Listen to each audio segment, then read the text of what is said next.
Hello, how are you doing? If you're seeing this face for the first time, hi, welcome. My name is Jemima. If you're a regular subscriber, how you day? How's it going? Anywho, let's start what we have come into the room to do. So I watched Avatar the live action, and I know that because I'm recording this video, it has been out for a while, but I refuse to give up on this review. So I watched it and I have some thoughts as per usual. So this is not like a movie critique or all those deep things or that thing about cinematography and all those things. This is just like my thoughts about the entire live action. But before we go into that, I have some theories, some philosophies on why people don't like remakes of maybe a cartoon or maybe adaptation of a book, or maybe even like recreating movies that were already done before or giving them a sequel. So I have some theories about that, and without much ado, let's get into my theories. I don't know, I'm thinking as if I'm doing PhD presentation. Anyway, let's get into my philosophies, my thoughts. Philosophies is such a strong word. My thoughts about it. So the first thing, people already have an emotional connection with the original. So take for instance, the subject matter of today's video, Avatar. So I remember when I watched the legend of it, the Last Airbender, that's the cartoon version. And I remember when I watched it, it was a CD because I didn't have access to Nickelodeon in my house at that point. We have repented, saying no to piracy. But I remember a time that everybody, boys or girls or everybody was going along with it. I know why, because everybody could relate. So as a babe now, such a girl's girl when I was younger, the only cartoons I enjoyed were Barbie. So I watched like the entirety of Barbie. Every Barbie movie I have watched and everything. Like one of my core memories in secondary school, when I was in junior secondary school, was me singing Barbie songs with a friend at that time. Every time I'll be always singing Barbie. But when um Ang came out, the legend of the Last Airbender came out. It was something that all of us, both girls and boys, could discuss together. We could analyze. I remember when the final episode dropped, when he fought the Fire Lord, Ozai. It was a mad. You had to be there. It was mad. So I think when you have had such strong emotional connections to the original, the remake kind of loses. You can't form, like, you always compare them and say that and to never meet your expectations. Something you have to accept at this point, that if you have had an emotional connection, a deep emotional connection to something previously, you can never like a remake. It just feels like a cheap imitation to you. So the second philosophy I have is that animations are quite literally exaggerated to make it easier for you to watch. So because these are lifeless things that people are bringing to life, so you have to exaggerate the emotions, the actions. You see it in that's why I see it in anime, exactly like in Avatar. So you have like big googly eyes, the jumps are bigger, the all the actions are bigger, the humor is over the top. The reason why it's like that is because in motion design or animation is literally a law that you have to exaggerate things to give them life. So it doesn't feel like you're watching a flat. It doesn't feel like you're watching a flat thing happening. You actually feel immersed in the storyline, even though you are just like drawings on a computer that they brought to life. So a movie, a live action can never match the energy of a animation because these are real human beings. In as much as human beings can be quite animated and exaggerated, there's only so much you can do to make it feel like an animation. Because in animation, it's subject to human beings' creativity. So the actions can be big, the bomb blast can be blah, the everything can be everything can just be big basically. But in movies, it's kind of hard to replicate that. So I don't think it really translates well when you're trying to make a live action of an animation. So that's my second point. So my third point is that the reason why we don't like remakes because the original creators are often not included in the creative process of the remakes. And even if they are involved, they kind of leave the project because their vision or their creative direction does not match, or their creative vision does not match the creative vision of the people that are doing the movie or that are producing the movie. So this happened in the case of the Last Airbender, the live action one. The original creators, the original writers left the production because they couldn't agree, or they were not comfortable with the way, the direction, the writing and the creative, wherever they could not align with the creative vision for the live action, and that's why they couldn't like work with them. So once the original storytellers or the original creators have left a franchise, kind of see it like same thing happened. Game of Thrones. Game of Thrones is a good example because the books had finished, they had exhausted all the materials in the books, so they had to write an ending. Originally, the person that wrote Game of Thrones was part of the creative process, but because they had to write an ending and the ending didn't exist, so they had to make up something, and that's why it's also trash because the original owner, the original writer probably has a vision. I'm not even sure the books have been completed till now, but they had gone through the entire thing and they needed to wrap up production, and that's why it ended so disastrously. That's my theory. Even on rare occasions where the creators are, or the original writers are involved fully, you see, I can still have bad movies made out of things, especially for books. So because book book reading or reading a book is quite different from watching a TV, a movie, or a series. When you're reading a book, everything in that book is subject to your imagination. When they're describing a character, there's only so much like um description of a character that the writer can give you. The rest you make it up your mind. So you can have the color of the hair, their facial structure, the color of their skin, how they smile. So you kind of their face, you manufacture their face for yourself. And so because it's so heavily reliant on human beings' imagination, you cannot really portray everybody's imagination to the best of their abilities, because everybody will imagine things in certain way, certain scenarios. Everybody imagines it based on their own personal like POV, their own worldview. So you can't really translate movies in essence to appease everybody or lover. You can't really translate books, is what I meant, to appease everybody. In the case of Percy Jackson and the Licensed TV, the second remake, the same thing is happening. So I feel like that's the reason why we don't like remakes. Once something has been done, everybody always prefers the original. So there are very rare occasions you prefer the remake. The last opinion I have on this issue of remakes is that because of society we live now is very politicized. People have a checklist of opinions or checklist of things everybody must meet. If not, you are not politically correct, you are not woke enough, and things like that. So when writers are making things that were made maybe 10 years ago, 8 years ago, the thinking and the societal norms of those times are quite different from what we have now. So they have to modernize the story to fit in with this audience, so they don't offend anybody, ensuring they are inclusive and things like that. Well, this is not necessarily a bad thing.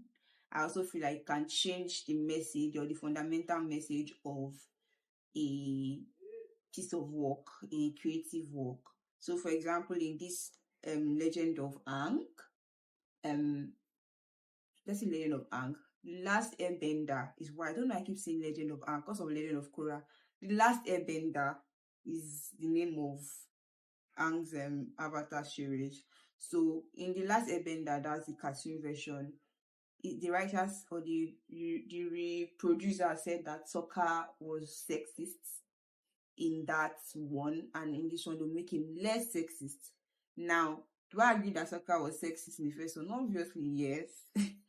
But that was what made Sokka Sokka. So you could see his progression from being a sexist, I'm a leader kind of person to, oh, my position on what girls can do, what women can do has changed. And so this is a career, I say career, this is a character growth for the character of soccer. But in the live action, when they stripped off all those parts from him, not completely anyway, but they stripped off all those parts from him, and then they changed the storyline some to be like more of a leadership, that it feels like he's always in charge, to more someone I can delegate. I don't think I'm getting that right, but they switched his character arc, and where they affected the storyline in very serious ways. Not really, but you can sometimes things feel off because you're already used to like a particular story and a particular character behaves, but now because you have rewritten some aspect of the character, it can't quite you can't the character doesn't quite land with you. So that's another theory I have, that because they have to adapt the stories to fit into the modern context, it becomes very difficult for them to write it well. Do you understand? So the writing is not always done well. So with that being said, let's go into why I didn't like that's a wrong. Let's go into my thoughts on the Last Airbender live action. And again, this video is delayed because I lost my footage. I recorded this like a week ago, and now. Anyway, moving on. Let's move on. So my thoughts about the Last Airbender. Let's start with the good. So we'll go with the good, the and the bad. So the good, the visual representation or translation of this show from the cartoon to the live action is amazing. Like, I like to give flowers if flowers are due. I'm not much of a CGI person. I don't care as okay, except it's generally bad. I don't really notice things, but you kind of see the way they translated the aesthetics from the show the um to the let me be sure this thing is recording. Just a minute. Kind of translated the way they translated the aesthetics of the show into the live action. Very good. It was very well done. The bending was nice. The action sequences were great. The costumes, everything was, with a few exceptions, but everything was nice. It was really good. It was really great. Another thing I liked is that they stuck with the original storyline, but the plot points quite. It was okay. Like they did their best to stick with the original storyline without making so much changes. There are a few changes though, but without much changes. So you could follow, if you have watched the cartoon, you could follow. Okay, you could remember, oh, this is when this thing happened, this is when this thing happened. And I like that.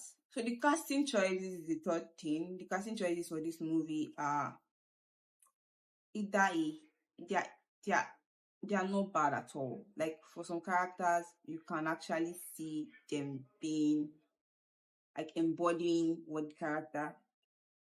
You can actually see them embodying what the character in the movie was. For some, it was just the writing that was iffy, but if they had a better writing, better script, they would have done better. Um, Ang was perfectly cast. Zuko was perfectly cast. I know there's some controversy about the actor, but he was perfectly cast. I think Violet Uzai perfectly cast. Uncle I think is okay. Zuko, Zuko has yet to land with me, and I think maybe it's a writing issue. But he has yet to land with me. Same thing for the actress that plays Kitara. She has yet to land with me also. I also think that's a writing issue. I think for Kitara, I'm very sure, like 100% sure that it's a writing issue. If you hear banging in the background, I'm sorry, I live in Nigeria. It's noisy. It's always noisy. I don't know why everybody's always shouting. So that's for the characters, so things I liked. So, like I said, they made some changes into the story. The first change I noticed, you notice on the first, that they added backstory to the war, how the war started, how the Fire Nation kind of eliminated or annihilated the Earth nomad, the air nomads. What I mean by Earth, the air nomads, how the war was disastrous. So they added like a backstory, so you could see, like you could contextualize what was actually happening, and that wasn't present in the series. So that was I think that change is fine. I don't have a problem with it. I actually liked it. The another thing they changed was the reason why Ang kind of left the Southern, Northern, Southern, it's the Southern. Why Ang kind of left the Southern Air Temple, and um in the cartoon was because he was running away from responsibility of being an avatar. In this one, he just wanted to clear his head, got stuck in a, what they call it, in a storm, and had to use water bending to protect himself. So fundamentally, they have changed the part of the character of Ang, his motivations. They had changed it, and you see why this change didn't make sense as you go along the story. It made everything look so, I don't know, serious to me. So that's another thing they changed. They also changed the fact that Zuko fought with his father during the Agni Kai. The only thing that's ridiculous about that storyline is that Zuko could actually best his father in that fight at 13 years old. That's ridiculous. That is absolutely, if you want to be able to change it, you have changed it to be like he fought his father and beat him properly, then burnt his eye, burnt his face at the end. That's how you should have made that, because him beating his father at 13, now that's a lie.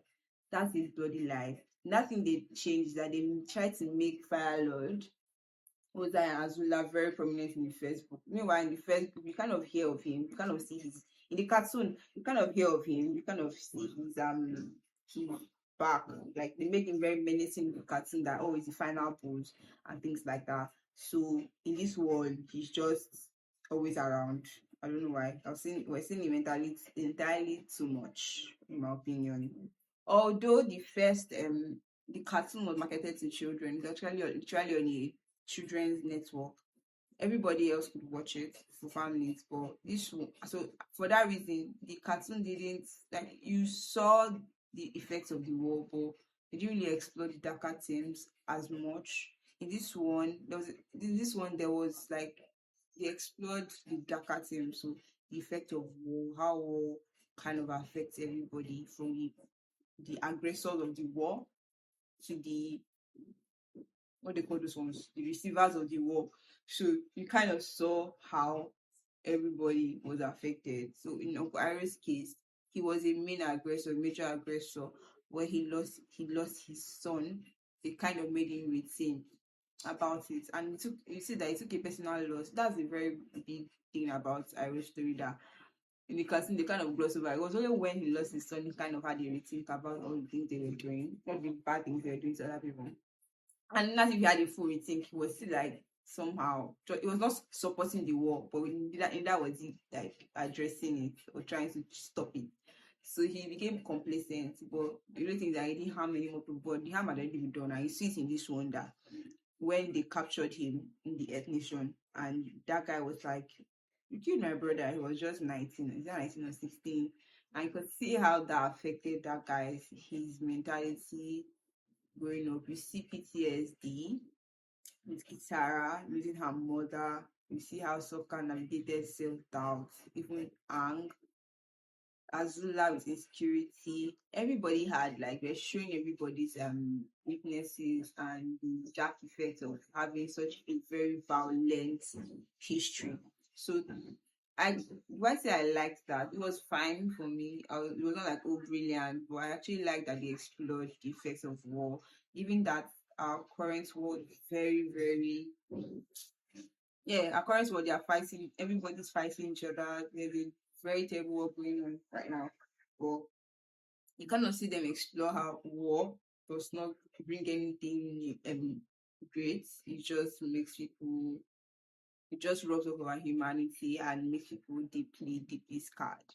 So that's one thing they explored. So now the big bad, what I didn't like about this this series. So number one, going back to my boy Ang. So in the movie, in the cartoon, Ang reason for leaving the SM, like I said before, was because he didn't want to be the avatar. He running from responsibility. So everything else he got after that, all the shouting, all the feelings of betrayal I had from people, were justified, because Like you feel like you're justified if people were calling him out for being a coward at the time when everybody needed him and stuff. But in this one, because they had changed the reason for him disappearing, this one was not his fault. It was the fault of nature. It was just a freak accident that happened that ended up being like trapped in the iceberg for 100 years. So this was not his fault. So when everybody kept shouting at him, I was like, why people shouting at this boy? Was it his fault? Like the logic didn't make sense. Like why everybody shouting at him? Obviously, it was responsibility, but it's not as if he ran away. He just wanted to go and clear his head. He would have come back. So why is everybody shouting at this boy? I was so annoyed when Kiyoshi was shouting at him. I'm like, why is Kiyoshi shouting? I love Kiyoshi in this one. But that thing she had in hand where she was literally scolding as if she's an intro tech teacher. But like Kiyoshi would never have done this. She's very like catching the cartoon, she's very act like she don't usually fight. The babe usually fights, but she's a very calm, very so she was too like your intro tech teacher, your master wanted to flog you, too intense. So I like why they were shouting at him. And that brings me to something else that they did that I didn't like. What did they do to Bumi? What did they do to Bumi for God's sake? What was that rubbish? Children of God, help me. Help me, God. I'm like, what's happening? They,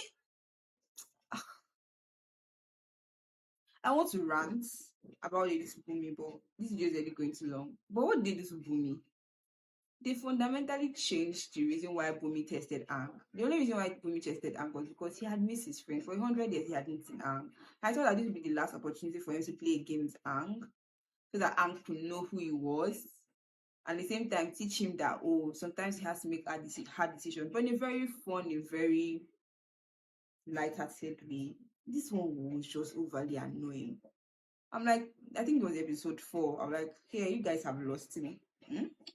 This is where I'm lost. Okay? I'm lost. This rubbish. I'm ready to end it there, but like, let me just finish it and see what's gonna happen. So I didn't like what they did to me. Another thing I didn't like was them repeating things over and over and over and over and over and over again. It's my fault. I should have taken responsibility. My father hates me. I need to restore my honor. I know that in the cartoon it was something like that, but this one just felt like overly Disney X. Like, do you know how like Disneyfication of Ang? That's what I call it. Live, love, laugh. Was too motivational. Like I don't like. Please, is it no? We know that you disappointed people when you disappeared for 100 days. We get it. It's fine. Just tell us every 2 minutes. Zuko too. I'm like, the thing they did with that Zuko character. Zuko, they made Zuko too sympathetic for my liking. Like everybody hated Zuko once he changed. Like you could feel like you could understand why he was doing his motivations and the reason why he was doing some things, but like it didn't stop you from hating him. But this one they made him too sympathetic. They kind of removed him from being the villain in different cases. I'm like, the Fire Lord is the ultimate villain, but from like season 1, Zuko was the main aggressor. Like there's nothing to tell us. Like the attack on the Northern Water Tribe, Zuko did it. In this one, they made Commander Zhao to do it. It kind of didn't sit right with me. They changed fundamentally some very important part of the story that would have made it seem very like we are making it better if they just stuck to it, and for no reason at all. They're showing Azula as I could not even recognize Azula in this. Please, in the next book, because they have confirmed them for 2 more seasons. In the next book, please, that thing they are doing with Azula, you should not try it. You should make her wicked. That babe she was wicked. She was a psychopath. But that babe was just wicked. They should not try. And I know everybody knew she was insecure, but like the wickedness was her brand. This one, you're making her to. Well, I beg.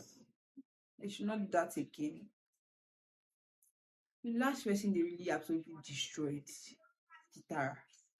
I'm like, what's happening? This babe had one expression throughout the entire movie. She was always doing like in the movie, Kitara was motherly, but she was also selfish. In the cartoon, sorry, she was motherly, but she was also selfish, and she was a badass fighter. In this one, they just made that so nurturing. I'm like, that's not the only thing she does. Apart from nurturing, she does other things. She stole the scroll to learn what happened. She's selfish. She really wants to get ahead. She wants to be better. She's very controlling. She can be very like Controlling is not the word I wanted to use. You know that thing when people are always watching them what to do, ensuring you are doing it. I can't remember the word for it now. But like micromanages, you always micromanages everybody. But this one, it just made her extremely bland, and I didn't like it. She was too bland for my liking. And the actress, if you see her outside, like if you see the cast outside the movie, you kind of feel why these people were casted, but it doesn't translate into the movie, and that's what I don't like when writers mess up things. And I think they remove for people is humor. Kilo shele, shogulaye ni. Why is everybody so serious? Like these children were not serious at all. They kept doing foolish things like in cartoon. This one, everybody just focused on the price. Focused. The line, they were sidetracked so many times. So many times they were sidetracked. They removed humor from everything. Even soccer was not as hilarious, it was not as funny. Anchored the moments here and there, quick chuckle here and there, but lean into it. Just just lean into the humor. You won't die, I promise. Everything doesn't have to be too serious. Life is already serious enough.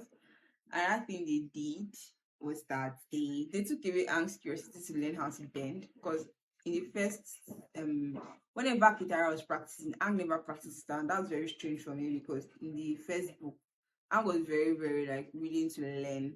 Even though he didn't have a water bending match, like but he could learn with Kitara. And this one he didn't even move water, not even once throughout. I'm like, yeah, they just say anyway. Oh, say after seeing all this, did I hate the live action? No. But did I like it? Also, no. I'm just in the middle. And I really hope, like, with this new, the fact that they have approved new seasons, I really hope they approve new episodes, because this one had eight. If I'm gonna say, is it six or eight? I think it's eight. So now like eight episodes. I think they can do it like more. So 10 will be fine. They do 10, they'll have space to do other things, and they can cut all the crap about the I'm the one that will save everybody. We know why is this one banking things? Ah, we know it's going to save everybody and stuff. I'm already frustrated. So with that, I'm ending this video. I'll see you in the next one. Bye. The noise is getting to me. Bye.